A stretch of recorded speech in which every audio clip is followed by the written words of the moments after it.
Ya estamos de regreso. Si nos pueden poner otra vez la diapositiva en la que estábamos.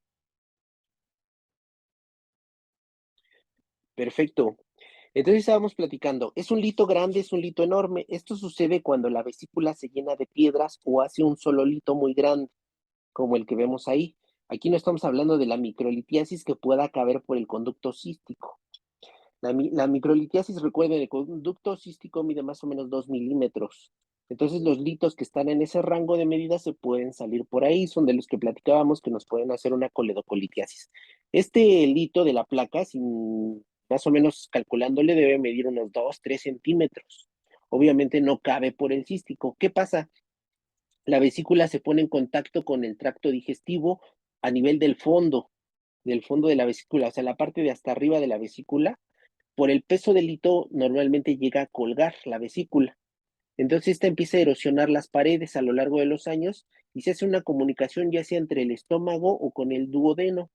Esa es la comunicación anómala que menciona su compañera. Y por ahí se va a salir el hito. Entonces, esa comunicación anómala, figúrense que el aire del estómago o del duodeno se va a pasar también a la vesícula.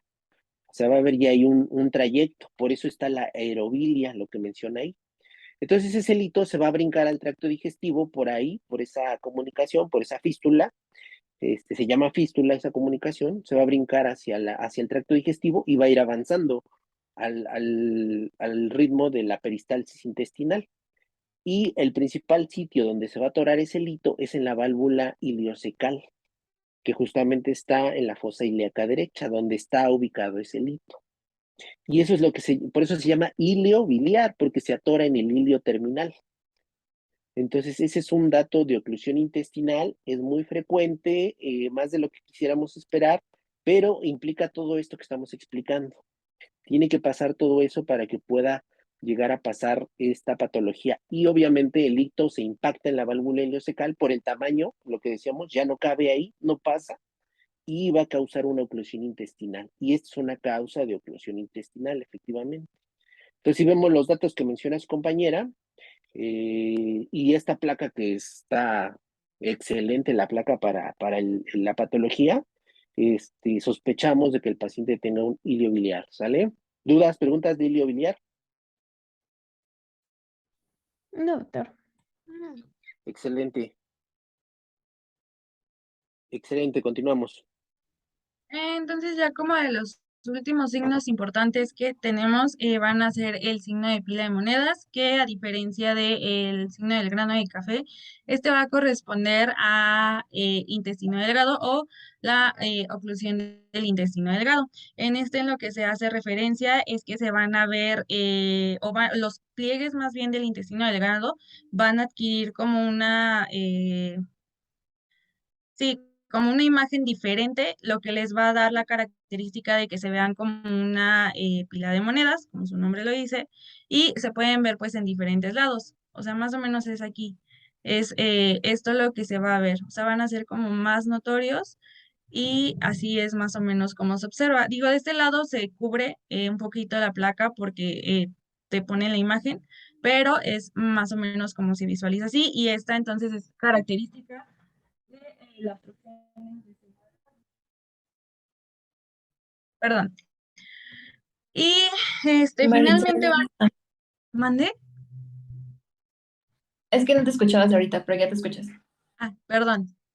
Y después vamos a tener finalmente a la parte de lo que va a ser el estudio varitado, que este es una serie de radiografías que se van a tomar a través de administrar, como su nombre lo dice, ya sea pues una solución varitada o también puede ser con contraste hidrosoluble. Este también estudio se conoce como un colon por enema y en estos casos de obstrucción lo que se hace es que es a baja presión y se controla con un fluoroscopio. Esto lo que va a hacer es prácticamente pues iluminar toda la parte de lo que va a corresponder sobre todo al colon y se tiene que ir moviendo al paciente para que este pues pueda llegar a las diversas partes que corresponde. Y como vemos, pues aquí se va a ir como iluminando y es lo que nos va a permitir observar pues prácticamente la obstrucción. Sin embargo, se menciona que cuando nosotros tenemos la sospecha de una perforación intestinal o que se va a perforar este intestino, se debe de utilizar un medio de contraste que sea hidrosoluble en lugar de lo que va a ser un bario tradicional, o debe de omitirse este estudio en caso de que no contemos con un contraste hidrosoluble, porque pues ya puede existir la perforación. Y una perforación que sea del asa intestinal hacia el peritoneo y que tenga esta diseminación de bario, nos va a producir una peritonitis química y esta tiene una mortalidad de un 80 al 90%. Por eso debe tenerse mucho cuidado con este estudio. Y bueno, como les mencionaba, si sospechamos de esta perforación, tenemos que usar los contrastes hidrosolubles, que en este caso van a corresponder a lo que van a ser el gastrografín y urografín, que estos van a servir tanto como diagnóstico y tratamiento. Estas van a ser sustancias que van a tener una osmolaridad de casi 1900 miliosmoles, y esto lo que va a hacer es que van a promover el intercambio de líquido al interior de la luz del intestino, y esto va a generar que incremente el gradiente de presión a través de donde esté esta obstrucción.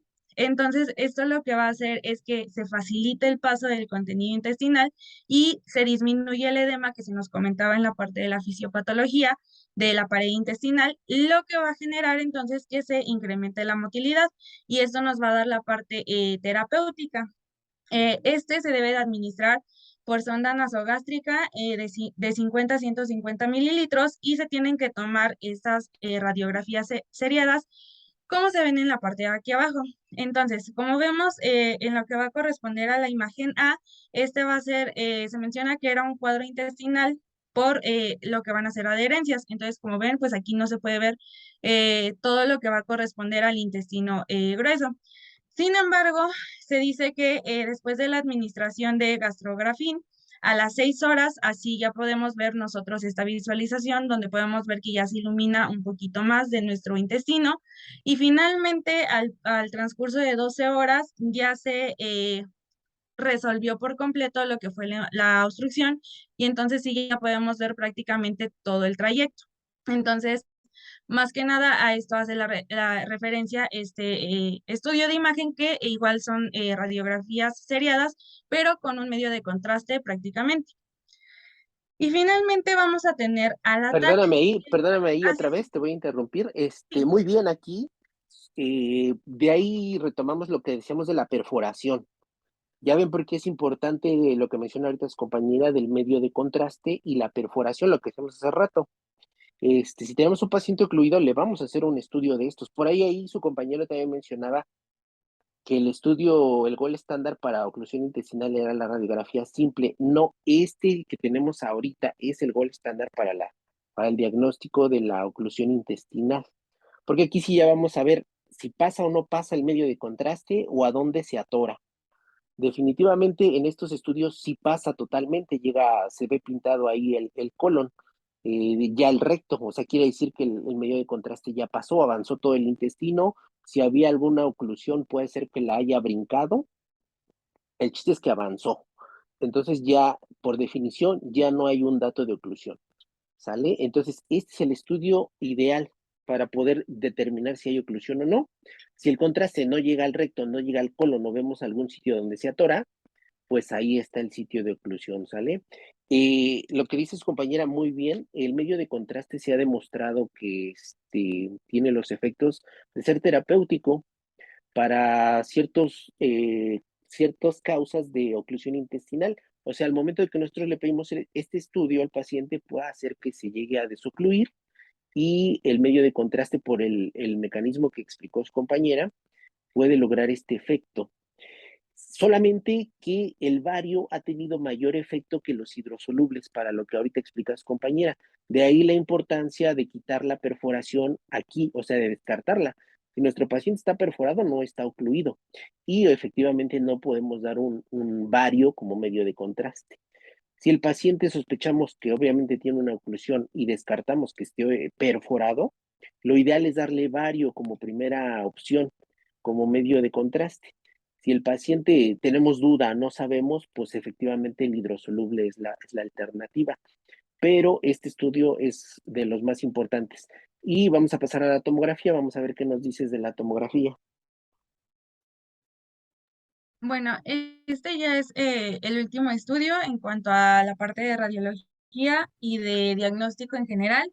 Y se menciona que bueno, la TAC no va a ser como un de primera línea. Esta no es algo que se ocupe como o que se solicite normalmente, sino que más bien se va a indicar cuando tenemos una enfermedad concomitante o algo secundario, ya que va a tener una sensibilidad, especificidad superior al 95%. Y esta se trata, o bueno, se pide sobre todo cuando se sospecha que la obstrucción va a ser generada o secundaria a un proceso que sea neoplásico o que nosotros tengamos masas abdominales a la palpación o que exista una infección intraabdominal. Entonces, esta se menciona que además su mayor utilidad es cuando nosotros queremos tener o diferenciar más bien qué es lo que lo está causando y localizar de manera específica dónde se encuentra la obstrucción en caso de ser mecánica. En este nada más hacía mención de lo que va a ser el signo de las heces, que va a estar en una obstrucción de intestino delgado, que se mencionaba que iba a ser como esta parte de un moteado, más o menos así lo mencionaba, por el contenido del intestino que va a estar dilatado y se menciona que este va a estar por arriba del nivel de asa que vaya a encontrarse obstruida. No pude encontrar una imagen más clara y del lado izquierdo nada más les puse así como uno de los cortes que nosotros podemos encontrar en la TAC, en donde más o menos, bueno, en la parte de arriba pues no viene marcado y en la parte de arriba, de abajo, perdón, sí viene marcado, pero este es como de manera normal. Y eso sería todo nada más de la parte de radiología y pasaríamos a tratamiento. Bueno, ahí otra vez, tantito, Ujú.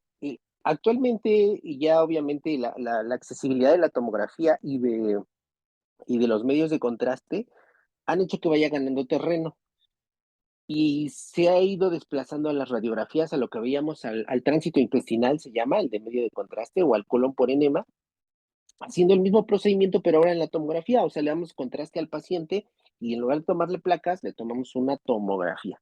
Y vamos a ver exactamente lo mismo que en las radiografías. Sumando a eso lo que también ahorita nos decía su compañera, que aquí ya vamos a poder identificar si tiene un tumor, si tiene una hernia, hacia dónde está el intestino doblado, si tenemos alguna otra patología adyacente, a diferencia de la radiografía. Por eso es que ha ganado terreno también la tomografía, pero igual, con medio de contraste, ¿sale? Y nos va a aportar esos datos que bien decía su compañera. Esa va a ser la diferencia a las radiografías. Y donde se tiene la accesibilidad de la tomografía, se va a preferir de primera instancia la tomografía para poder completar este diagnóstico, ¿sale? Nada más de la tomografía. Continuamos. Bueno, vamos a continuar con el tratamiento. Y aquí es muy importante que estemos conscientes de que se debe de hacer un tratamiento inicial para todo paciente que presente oclusión intestinal. Lo primero que tenemos que hacer es la corrección de trastornos hidroelectrolíticos y metabólicos. Esto quiere decir que nosotros vamos, perdón, a rehidratar y a corregir principalmente lo que...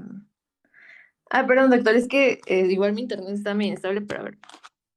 Mm, creo que ya se ve, sí. Bueno, entonces, vamos a rehidratar, corregir los trastornos ácido-base, así como también los trastornos electrolíticos que el paciente pueda llegar a tener. Eso porque debido a que ahorita vamos a ver más adelante bueno, cómo vamos a calcular los líquidos que le vamos a pasar al paciente. Muy bien, principalmente tenemos que tener mucho cuidado ya que el paciente puede llegar a presentar hipovolemia y no queremos que se complique más, entonces es muy importante que sea nuestro tratamiento inicial. También vamos a dar lo que va a ser un tratamiento conservador, en el cual viene la descompresión intestinal. Esto quiere decir que nosotros vamos a colocar una sonda nasogástrica y vamos a realizar la aspiración. Ahorita les voy a explicar cómo es que se realiza este procedimiento. También va a depender mucho si esta patología va a ser de intestino delgado o de intestino grueso o de colon, pues. Entonces, bueno, de la parte izquierda vamos a tener la parte de la oclusión del intestino delgado. Muy bien, si se presenta completa, hay peritonitis o isquemia, y es muy importante aquí que nosotros veamos si hay peritonitis, ya que en el caso de peritonitis e isquemia, se le va a realizar un tratamiento profiláctico con antibióticos. Y aquí sí es de ley la cirugía. Si es parcial, se le realiza el trato conservador, y esta también era pregunta de Elenar, me parece, que es la hidratación de 24 a 48 horas y la aspiración con la sonda nasogástrica. Este es el tratamiento conservador principal. Ahora, si no mejora en esas 24 a 48 horas, se le realiza, o si se complica con isquemia o peritonitis, se pasa directamente a lo que va a ser la laparotomía. Si hay mejoría, pues únicamente ya se va a dar el tratamiento teológico dependiendo de lo que pues le esté ocasionando, ¿ok? Muy bien. Ahora, en la parte de si es por intestino grueso, se va a buscar la etiología y posteriormente vamos a ver si esta va a ser completa, que no tenga complicaciones, si va a estar con peritonitis o si va a ser parcial. Normalmente estas, las que son de intestino grueso, vamos a tener que realizar cirugía. Aunque ahorita más adelante les voy a hablar de esto. ¿Le puedes pasar al siguiente, por favor? Bueno, entonces, ahora, como tratamiento conservador, lo que vamos a tener primero es, como ya les había dicho, la rehidratación y la colocación de una sonda nasogástrica para la aspiración. Muy bien. Para la sonda nasogástrica, para la que vamos a utilizar principalmente va a ser la sonda Levin, que es la más utilizada. Y lo que vamos a hacer es medir de la apófisis sifoides a lo que va a ser el lóbulo de la oreja, y del lóbulo de la oreja a lo que va a ser el ángulo de la nariz. Esa va a ser nuestra medida para colocar la sonda, hasta dónde va a llegar. Entonces, lo que nos dé de medida, ahí le vamos a poner una marca con cinta, y cuando nosotros la introduzcamos, hasta ahí es donde debe llegar. Bueno, dice el doctor que al revés, o sea, se refiere al orden del ángulo de la nariz, al ángulo de la oreja y a la apófisis. Así es, sí, si ves la punta, empieza en la nariz y de ahí nos vamos para el otro lado. Ah, ok, ok, ok. Ok, entonces, bueno, vamos al ángulo de la nariz, lóbulo de la oreja y apófisis sifoides. A partir de esto vamos a empezar a aspirar el contenido gástrico. ¿Y esto para qué? Tiene dos propósitos, uno terapéutico y dos, pues, prequirúrgico. Primero, el terapéutico. Esto es porque muchas veces ya los pacientes mejoran con esto y ya no es necesaria la cirugía. Pero hay muchas otras veces en las que pues no mejora porque tiene isquemia, peritonitis y todo lo que les acabo de mencionar previamente. Entonces, pues en ese caso nos da un menor riesgo quirúrgico y facilita la cirugía. ¿Le puedes pasar a la que sigue, por favor? Bueno, así como también nosotros necesitamos corregir todos los desequilibrios hidroelectrolíticos, y esto lo vamos a hacer preguntándole al paciente si cuántas veces ha vomitado, por cuántos días ha estado vomitando, por cuántos días no ha comido, y esto nos ayuda para calcular la pérdida de agua y electrolitos. También vamos a ver si ha orinado, si no ha orinado, y pues también vamos a hacer el cheque hospitalario de la orina. Esto pues justamente para ver qué tan deshidratado está nuestro paciente y si tiene riesgo de pues un shock hipovolémico. Así como también es importante el cálculo del secuestro de líquido intestinal. ¿Esto porque bueno, pues como dice el nombre, no está pasando pues nada, o sea, no está, digámoslo, todo atrapado, incluyendo el agua. Entonces, va a depender de en dónde esté la localización de esta oclusión, y eso va a ser el secuestro de agua que va a tener. Por ejemplo, si es alta, va a ser de 1 a 2 litros. Si es media va a ser de 2 a 3 litros. Si es baja, de 3 a 7 litros. Y de inicio a terminal va a ser de 4 a 5 litros. Como se dan cuenta, es pues una gran cantidad de agua, considerando que pues en promedio debemos de tomar aproximadamente 2 litros de agua al día. Sí tiene mucho riesgo de pues provocar hipovolemia. Con lo que se recomienda reemplazarlo es con cristaloides, y así como también pues nosotros debemos de ir midiendo la presión venosa central para para ver si estamos corrigiendo de manera correcta la hipovolemia. También se recomienda la cúmida con catéter de Swan-Ganz, que estos se recomiendan en ancianos o que en pacientes que tengan una función vascular o renal deterioradas. Pase el siguiente, por favor. Muy bien. Y aquí vamos a ver ya más cómo va a ser lo que va a ser el tratamiento. También, aparte de ver si va a ser intestino delgado e intestino grueso, tenemos que ver si va a ser dinámica o mecánica. Si es dinámica, se refiere a que pues vamos a depender de lo que va a ser el movimiento de los, del intestino. Y esto puede ser que esté, pues, que haya mucho movimiento, es decir, que vayan a haber muchos espasmos, o que pues, no haya movimiento. Entonces, si es espástica, lo que vamos a hacer es sospechar en un saturnismo o en una porfiria. Y de esta manera, pues, se va a dar el tratamiento específico para la enfermedad. Si es paralítica, eh, lo que vamos a hacer es, bueno, o sea, aquí vamos a ver si no tiene riesgo de peritonitis, si tiene hipocalcemia, hipocalemia, o si hay una lesión en el sistema nervioso. Uno de los signos característicos de esto es que va a haber un silencio abdominal cuando pues normalmente debemos escuchar los sonidos peristálticos. Y bueno, aquí también se va a dar el tratamiento específico. Lo que más se observa aquí va a ser una contusión abdominal, un quiste de ovario o un cólico ureteral, es lo más frecuente para ilio paralítico. En estos casos, lo que se recomienda principalmente va a ser el tratamiento conservador, que era el que ya les había mostrado yo, que es la succión nasogástrica y la rehidratación. ¿Le puedes dar una, por favor? Bueno, y aquí es importante saber cuáles van a ser las indicaciones para para el tratamiento conservador. Y esto es por una obstrucción parcial del intestino delgado, y esto puede ser principalmente por las bridas o adherencias. También una obstrucción en el postoperatorio. Esto es porque les voy a hablar más adelante de la prevención, justamente cómo evitar que se hagan de nuevo adherencias o bridas debido a diferentes mecanismos. Puede ser, por ejemplo, incluso menciona la literatura que se hacen por el talco de los guantes, por no retirar correctamente toda la parte que quedó pues isquémica o necrosada. Y bueno, esto lo voy a abordar más adelante.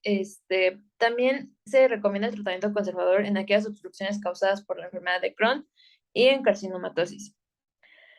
¿Le puedes dar otra, por favor? Y otra más, por favor. Gracias. Bueno, así como hay indicaciones, hay contraindicaciones. En las contraindicaciones, está contraindicado el tratamiento conservador en hernias, en masas y en peritonitis. Y por supuesto también que en isquemia. Muy bien. Ahora, vámonos del lado de la mecánica. Si hay estrangulación, aquí no hay de otra. O sea, aquí es, pues hay isquemia y ese paciente se nos va a complicar si no lo tratamos a tiempo. Entonces, por lo tanto, lo que necesitamos hacer es una cirugía, de la cual les voy a hablar principalmente ahorita de las más como importantes. Ay, bueno. También se maneja que en una simple en la que no haya estrangulamiento, se puede manejar un tratamiento conservador. Pero, ¿qué va a pasar aquí? Aquí vamos a empezar a dudar si le vamos a hacer cirugía o no, dependiendo si mejora en 48 horas, como ya les había mencionado.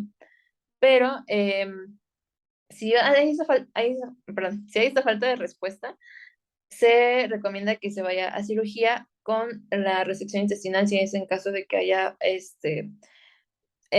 isquemia o peritonitis, y pues que se trate la causa que está provocando oclusión intestinal. Y estos pueden ser vólvulos y adherencias, las bridas, lisis y todo lo que hemos estado viendo en la clase. La que sigue, por favor. Muy bien. Ahora, en cuanto al vólvulo, lo vamos a dividir en no complicado y en complicado. Esto quiere decir sin peritonitis y con peritonitis. En el caso de los no complicados, se va a hacer una devolvulación por endoscopía. Tiene el 70% del éxito en los pacientes. Sin embargo, se le debe de colocar una sonda rectal por aproximadamente 48 horas por el riesgo a que se vuelva a provocar el vólvulo. Entonces, se recomienda poner una sonda rectal, pues, para evitar este riesgo. También se recomienda aquí, bueno, tiene sus indicaciones, pero de 3 a 8 días después de esta devolvulación, se sugiere que se haga otra cirugía de nuevo, en la cual se va a hacer una sigmoidectomía, en la cual pues, se va a quitar lo que va a ser el sigmoides y se va a hacer una anastomosis terminal. ¿Le pasas una, por favor? Gracias. Bueno, aquí vamos a cortar lo que va a ser el ilion y se va a cortar el sigmoides. Entonces, posteriormente, se va a unir ambas partes que cortamos y eso se va a utilizar cuando haya una devolvulación. Perdón, cuando haya una revolvulación, es decir, que se vuelva a formar el vólvulo. Ahora, que este paciente no complicado se puede llegar a complicar con peritonitis, incluso después de la cirugía. ¿Qué vamos a hacer en ese caso? En el caso de que se nos complique el paciente, va a depender del estado del paciente y cuál sea el origen.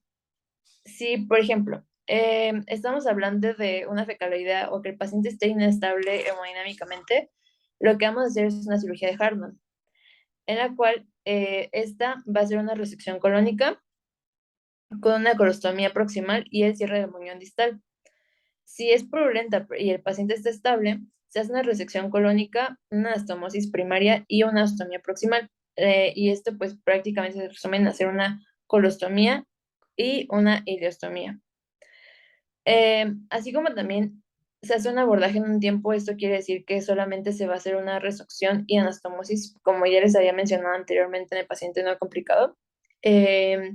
Y se hace principalmente en pacientes que haya una contaminación escasa, que sea joven y que no tenga comorbilidades. Y es muy importante que al momento de la cirugía se retiren todos el tejido necrótico, ya que, como les dije, pues esto puede volver a provocar una oclusión posteriormente. La que sigue, por favor. Muy bien, ahora como prevención para que esto no nos pase, el que les mencioné, de que se formen adherencias o bridas después de la cirugía, se maneja que, pues, como les ha dicho, se elimina el talco de los guantes porque eso puede provocar que se formen adherencias y que otra vez haya una oclusión. Y esto se nos puede complicar porque el paciente, pues, ya después puede tener el síndrome del intestino corto si seguimos cortando las partes que se nos necrosan y, pues, a la larga va a deteriorar la calidad de vida del paciente. También que se haga una buena hemostasia. Eh, la baja manipulación de los tejidos es muy importante para no ocasionar daño y por lo tanto inflamación y la remoción del tejido pues necrótico. De este lado vemos una tabla respecto a cómo es que se hace el mecanismo de las adherencias, en el cual si para prevenir que se haga este manejo excesivo de los tejidos, se recomienda que la técnica pues sea meticulosa, se haga en poco tiempo, de la manera pues más delicada posible, y también una cirugía laparoscópica es de preferencia. También se recomienda utilizar heparina para la prevención de la formación de fibrina y por lo tanto de las adherencias. También, pues, algunos usos de antiinflamatorios para evitar esta reacción inflamatoria y por lo tanto que se empiece a generar tejido fibroso en esa zona. Y bueno, se forma tejido fibroso, pero para eliminar ese tejido fibroso se puede utilizar streptocinasa, urosinasa. También pues se recomienda alofuginona, que esto va a ser para la disminución del colágeno. Y pues por supuesto la separación de las superficies dañadas bueno, como lo vemos con eso, con el uso de estas sustancias para evitar que vuelva a haber una oclusión intestinal. La siguiente, por favor. Ay. Y bueno, eso sería todo por nuestra parte. Muchas gracias por su atención.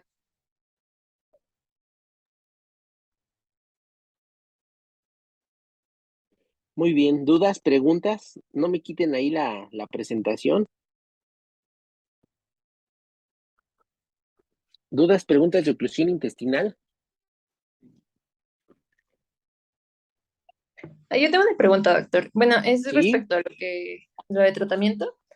Eh, sí, o sea, después de esos 3 a 5 días que ya, si vemos que no mejora, se tiene que hacer la cirugía y se tiene que tratar como uno no complicado.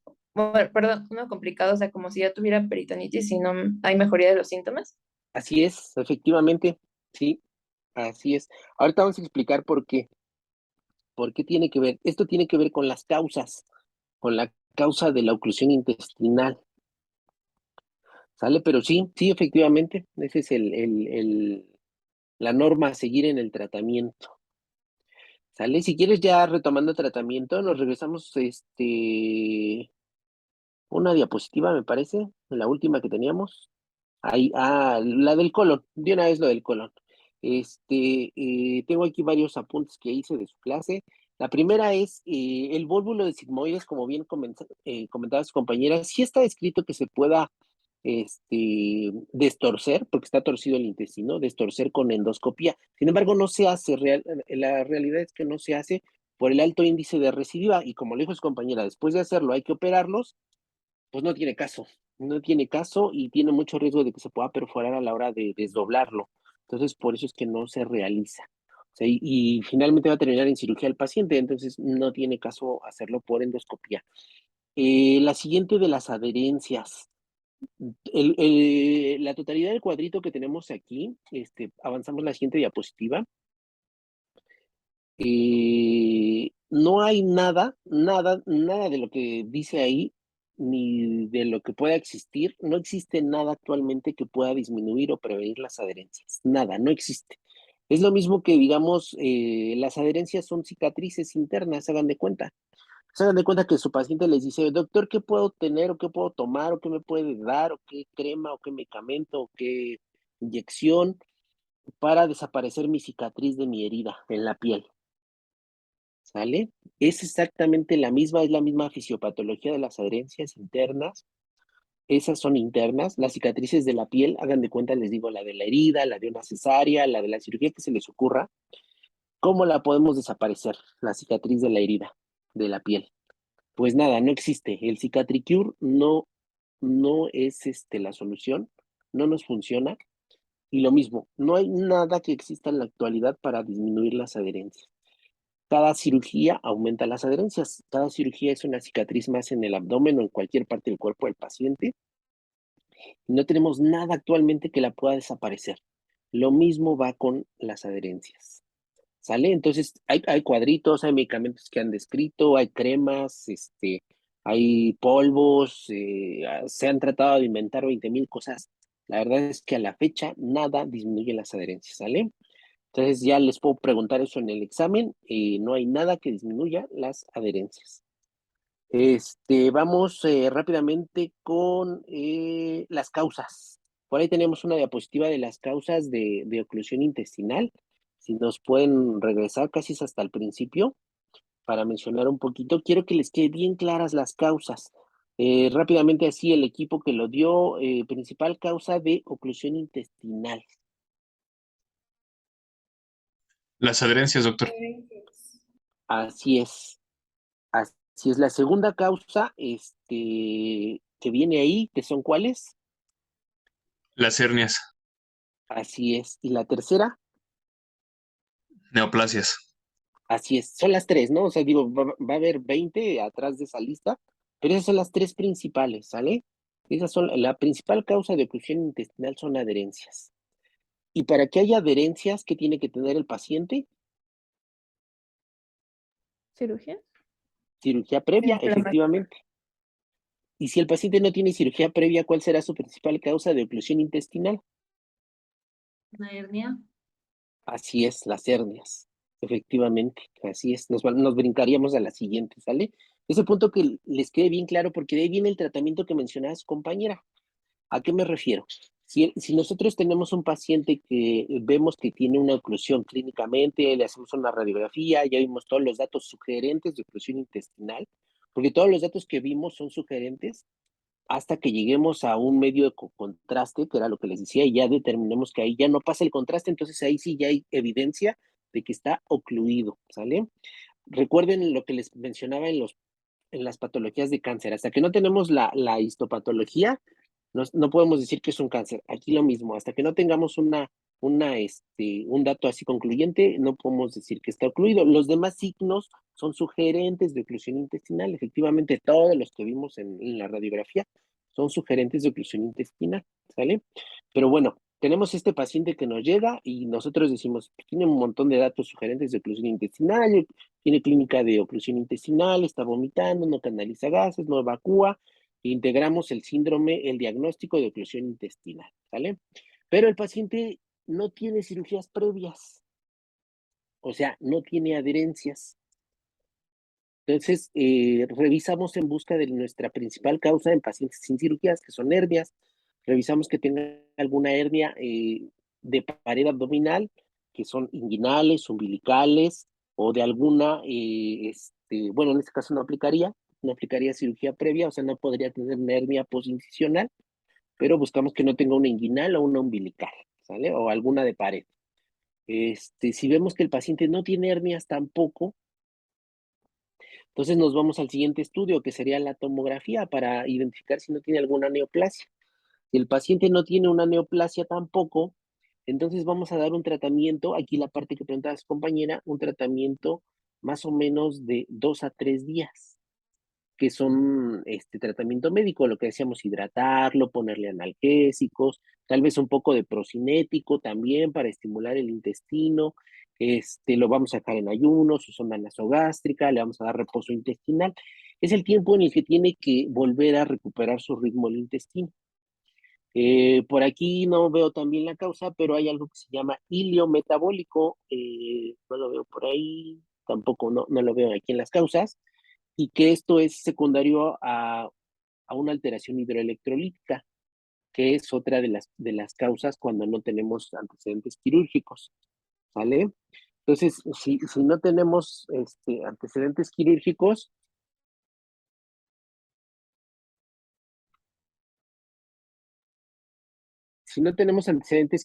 entonces pensamos que el paciente pueda tener una oclusión secundaria a un ilio metabólico. En estos 2 días, el paciente tiene que resolver ese ilio metabólico. Si el paciente no resuelve en estos 2 días, 2 o 3 días, ya tenemos la obligación de seguir buscando, y si aún así en los estudios no tenemos una causa, el siguiente escalón en el avance es operarlo, hacer una laparotomía exploradora, ¿sale? Porque ya hay alguna causa mecánica que nos estamos saltando, o que no hemos diagnosticado o no hemos identificado. Ese es el andar. Y en el caso de los pacientes con adherencias, el mismo caso, pero el paciente tiene cirugías previas. Supongamos que ya tiene 2 cirugías previas, le han hecho una cesárea, le quitaron el apéndice y por ahí, por ejemplo, le quitaron la vesícula, ¿no? Entonces, ya tiene adherencias ese paciente. Ahí nada más nos esperamos 24 horas. En el caso de los pacientes que ya tienen cirugías previas, nos esperamos 24 horas a que resuelva con tratamiento médico conservador. Si después de 24 horas el paciente no resuelve, seguramente ya va a tener que requerir de manejo con cirugía, ¿vale? Eso es un poquito lo que me preguntaba su compañera. Si el paciente no tiene cirugías, va mejorando,